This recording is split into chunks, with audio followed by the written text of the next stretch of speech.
ఈ టీషర్ట్ ఎప్పుడు తీసుకున్నావు? వాడు గిఫ్ట్ ఇచ్చినాడా? ఇది చాలా పాత టీషర్ట్ ఏమా. నాకు తెలిసి నీ దగ్గర ఈ టీషర్ట్ లేదే. వాడే ఇచ్చింటాడు, నాకు తెలుసు. అబద్ధం చెప్పదు కావ్య. ఇట్లా మొబైల్ యూజ్ చేసే లవ్లో పడి ఉండేది. లేదు అట్లంతా కాదు. మాట్లాడు బాగా మాట్లాడు. ఇంట్లో ఉండేవాళ్ళు పిచ్చోళ్ళు కదా, మాకేమీ తెలిసేలేదు. వాన్ పడుతూ ఉంది, బాల్కనీలో ఏం పని? ఎవరిని చూస్తూ ఉండవాడా? పో లోపలికి, ఫస్ట్ పో లోపలికి. మా నేను శృతితో బయటికి వెళ్ళొస్తా. శృతి పేరు చెప్పు, పోయి మీట్ అవ్వు. నిన్న దీపా పేరు చెప్తే పోయి మీట్ అయింటావు. నిన్న ఆఫీస్ నుంచి వచ్చేకి ఎందుకు లేట్ అయింది? అది ఆఫీస్లో క్యాబ్ లేట్ అయిందేమో, అందుకనేసే. 8 o'clock వచ్చే బిడ్డ 9 o'clock వచ్చిండవు కావ్య. 10 నిమిషాలు కాదు నువ్వు లేట్ వచ్చింది, 1 hour లేట్ వచ్చింది. ఆఫీస్ క్యాబ్ 1 hour లేట్ వస్తుంది. మీ మేనేజర్ నంబర్ నేను మాట్లాడతాను. ఇంచేపు ఎంప్లాయీని కూర్చొని పెడతారా? అవును, నేను పిచ్చిది కదా, నువ్వు చెప్పిందంతా నమ్మేకి. నాకు బుద్ధి లేదు కదా.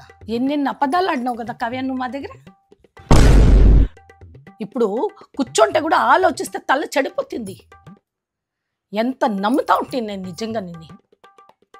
ఇప్పుడు డాడీ దగ్గర కూడా ఒక మాట మాట్లాడట్లేదు నేను. అవును, ఇంట్లో పనులన్నీ నేనే కదా చేయాలి. బాగా ట్రైనింగ్ చేసి పంపిస్తూ ఉంటాడు, బాగా ట్రైన్ చేస్తూ ఉంటాడు. మా దేనికి ఏమని మాట్లాడుతూ ఉండవు? ఏం మా ట్రైనింగ్? నువ్వు కూడా మంచి ట్రైనింగ్.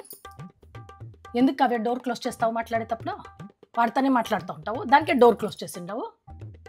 డోర్ ఓపెన్లోనే ఉంది, నువ్వేం క్లోజ్ చేసే అవసరం లేదు. నేను ఈడే కూర్చొని ఉన్నాను, సరేనా? అన్నం వేసిస్తానుండు. వద్దు మా, నాకు ఆకలి లేదు. ఎందుకు ఆకలి ఉంటుంది? ప్రేమలో మునిగిపోయిండావు కదా, ఆకలి చచ్చిపోయింది.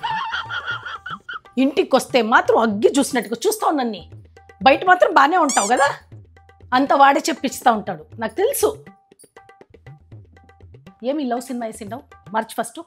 ఇట్లాంటివి చూసే చెడిపోయిండావు అసలు నువ్వు. మాకు తెలియకుండా వెనకాల ఎంత నడిపించినావు కదా నువ్వు, మెచ్చుకోవాలి ఒట్లో. బిడ్డ ఇంకా చిన్న బిడ్డ, దానికి ఏమీ తెలియదు అనుకుంటా ఉంటుంది. అట్లంతా ఏం లేదు మా. ఎవరు నమ్మాలో ఎవరు నమ్మకూడదే తెలుస్తాను. కన్న బిడ్డలకే అంత తెలియ ఉంటే ఇంక వేరే వాళ్ళని ఎట్ట నమ్మేకైతే చెప్పు. జోక్ చెప్పినాడా, అందుకే నన్ను నవ్వు వస్తూ ఉంది, లేకపోతే అని పెట్టుకొని ఉంటావు. నిన్ను ఇన్ని ఏళ్ళ నుంచి నమ్మిన దానికి బాగా మోసపోయి